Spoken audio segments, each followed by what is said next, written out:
মেচেদায় ইসকনে পুলিশের হানা এমনই সূত্র মারফত জানা যাচ্ছে। ইসকনে জিজ্ঞাসাবাদ করে পুলিশ, সেখানে এসআই খোদ এসআই উপস্থিত ছিলেন জিজ্ঞাসাবাদের সময়। কয়েকজন ভক্তদের জিজ্ঞাসাবাদ করে পুলিশ এমনই সূত্র মারফত জানা যাচ্ছে, কিন্তু কি বিষয়ে হানা স্পষ্ট করেনি পুলিশ।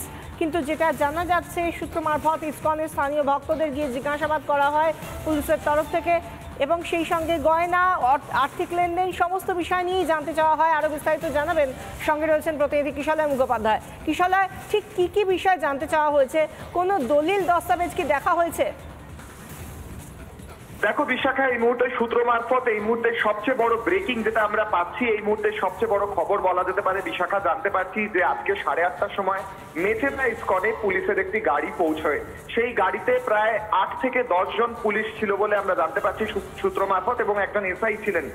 এটাও বলে রাখি, এই যে এসআই এর কথা বলা হচ্ছে, আমরা জানতে পারছি এসআই এর আগেও ইসকন মন্দিরে যাতায়াত ছিল। তিনি ওই ইসকন মন্দিরে যেতেন, কিন্তু যখন তিনি যেতেন তিনি একাই যেতেন এবং সেখানে তিনি দর্শন করতেন। কিন্তু আজকে যখন সেই এসআই পৌঁছন ইসকন মন্দিরে, তখন তিনি 8 থেকে 10 জন অন্য পুলিশ আধিকারিককে নিয়ে পৌঁছন এবং সেখানে গিয়ে তিনি সেখানে স্থানীয় ভক্তদের জিজ্ঞাসা করেন আর্থিক লেনদেন সম্পর্কে, অনুদান সম্পর্কে, ডোনেশন সম্পর্কে, মন্দিরের আর্থিক পরিস্থিতি সম্পর্কে জিজ্ঞেস করা হয় বলে জানা যাচ্ছে। আমরা স্থানীয় সূত্র মারফত জানতে পারছি যে পুলিশের গাড়িটি প্রায় 30 থেকে 40 মিনিট বাইরে দাঁড়িয়েছিল এবং ভেতরে পুলিশ কর্মীরা এবং এসআই উপস্থিত ছিলেন এবং তারা এইসব বিষয় জিজ্ঞাসা করেন। এবং এর ঠিক পরেই আমরা জানতে পারছি পুলিশ শুভেন্দু অধিকারীর যে কোলাঘাটে শুভেন্দু অধিকারীর যে অফিস আছে, আমরা একটু আগেই দেখাচ্ছিলাম যে ব্রেকিং, সেই অফিসে গিয়ে রেড করে বা হানা দেয়। অর্থাৎ প্রথমে পুলিশ মেচেদা ইসকনে পৌঁছয় এবং মেচেদা ইসকনে সেখানে প্রাথমিক ভাবে পুলিশের এসআই এবং বেশ কয়েকজন পুলিশ কর্মী পৌঁছন।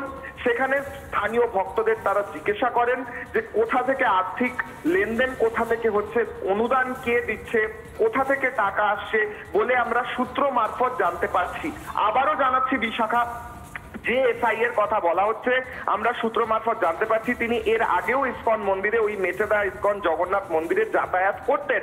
কিন্তু তিনি যখন যেতেন তিনি একাই যেতেন, ভক্ত হিসেবে যেতেন, দর্শন করতেন, প্রসাদ পেতেন। কিন্তু আজকে তিনি যখন পৌঁছন পুলিশের গাড়ি নিয়ে, তখন 8 থেকে 10 জন পুলিশ কর্মী সেই এসআই এর সঙ্গে উপস্থিত ছিলেন। তারা ইসকন মন্দিরে 8:30 থেকে 8:40 নাগাদ প্রবেশ করেন বলে আমরা স্থানীয় সূত্র মারফত খবর পাচ্ছি এবং মন্দিরের ভেতর প্রায় 8 ঘন্টা তারা ছিলেন বলে আমরা খবর পাচ্ছি। এবং মন্দিরের ভেতর যখন তারা ছিলেন তখন অনেক কিছু ডিটেলস তারা জানতে চান, অনেক বিশদে তারা জানতে চান, যেটা অন্যদিন সেই পুলিশ কর্তা জানতে চাননি কখনো, যেটা আজকে জানতে চেয়েছেন বলে আমরা স্থানীয় সূত্র, ভক্তদের সূত্র মারফত জানতে পারছি। তিনি জিজ্ঞাসা করেন আর্থিক লেনদেন সম্পর্কে, কে ডোনেশন দেয়, সবচেয়ে বেশি ডোনেশন কে দেয়, এইসব ডিটেলসও জানতে চাওয়া হয় বলে আমরা সূত্র মারফত জানতে পারছি। এবং তারপরেই শুভেন্দু অধিকারীর যে অফিসের, আমরা একটু আগে খবর ব্রেক করছিলাম যে শুভেন্দু অধিকারীর অফিসে রেড হয়েছে, এরপরে সেই ঘটনাটি ঘটে বলে আমরা জানতে পারছি। এবং শুভেন্দু অধিকারীও নিজেও সেই বক্তব্য রেখেছেন যে আমার অফিসে আসার আগে ইসকন মন্দিরে রেড করে, সেটা শুভেন্দু অধিকারীও বলেছেন। আমরাও সূত্র মারফত এমনটাই জানতে পারছি যে প্রাথমিকভাবে ইসকনের মেচেদা মন্দিরে পুলিশ আধিকারিকরা পৌঁছন, সেখানেই হানা চলে বা জিজ্ঞাসাবাদ চলে বা যাই বলা চলে এটিকে, এবং তারপরে তারা শুভেন্দু অধিকারীর অফিসে যান বলে জানা যাচ্ছে। বিশাখা, ধন্যবাদ কিশলয়।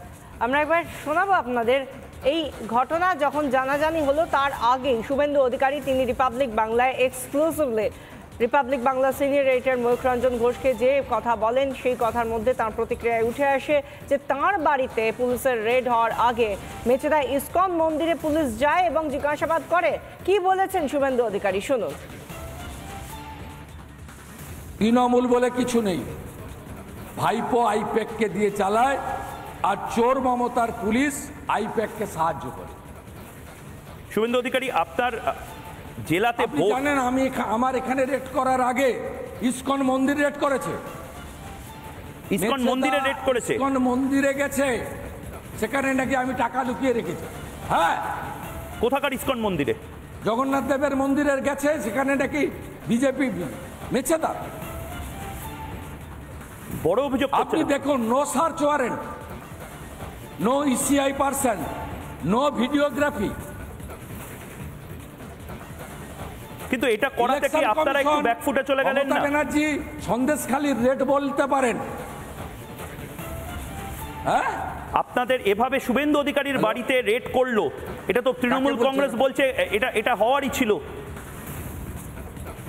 সামনে নির্বাচন, তার আগে এভাবে রেড করা এটা হওয়ার ছিল, খালি হাতে ফিরলো কেন? এই বাঁদরগুলো, এই যে মমতার এই বাঁদরগুলো খালি হাতে ফিরলো কেন? এটা মেদিনীপুর, আমার নাম শুভেন্দু অধিকারী। এটাতে ভারতীয় জনতা পার্টির প্রতি মানুষের সমর্থন আরো বাড়লো। এখানে যে আক্রমণ করবে, এখানকার জনগণ আক্রান্তর পক্ষে থাকে। শুভেন্দু অধিকারীর ভাড়া বাড়িতে পুলিশের হানা, কোলাঘাটের ভাড়া বাড়িতে পুলিশের হানা। শুভেন্দু অধিকারীর ভাড়া বাড়িতে পুলিশের বিরুদ্ধে ক্ষোভ প্রকাশ, প্রতিহিংসায় পুলিশি হানা অভিযোগ করছেন শুভেন্দু অধিকারী। কোনো পরোয়ানা ছাড়াই, কোনো ওয়ারেন্ট ছাড়াই পুলিশ হানা করেছে, হানা দিয়েছে। মেচেদায় ইসকনেও পুলিশ গিয়ে হানা দিয়েছেন।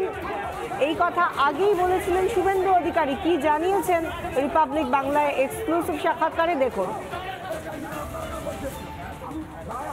বড় অভিযোগ করছেন আইপ্যাক এবং প্রতীক জৈনের বিরুদ্ধে।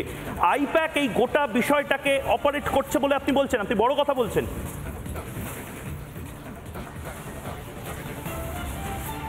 আমি তো একটু আগেই অর্ণব গোস্বামীজিকে বললাম, উনি লিঙ্কটা খুঁজতে চাইলেন। আপনারা জানেন যে 21 সালের আগে দিদিকে বলো যে প্রোগ্রাম চলতো, সেই সেম নাম্বারটাকে মুখ্যমন্ত্রীতে বলো কনভার্ট করেছে।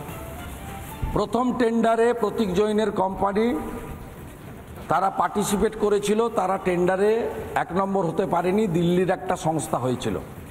সেই জন্য টেন্ডার ক্যান্সেল করে গোপালিকাজি হোম সেক্রেটারি ছিল, তার আন্ডারে যে ওয়েবেল আছে, যার এমডি হচ্ছেন বিভু গোয়েল, তাকে দিয়ে প্রতীক জৈনকে দিয়ে আরএফপি বানিয়ে, টেন্ডার বানিয়ে 160 কোটি টাকা পশ্চিমবঙ্গ সরকার প্রতীক জৈনের কোম্পানিকে বিনা তাদেরকে পাইয়ে দিয়েছে।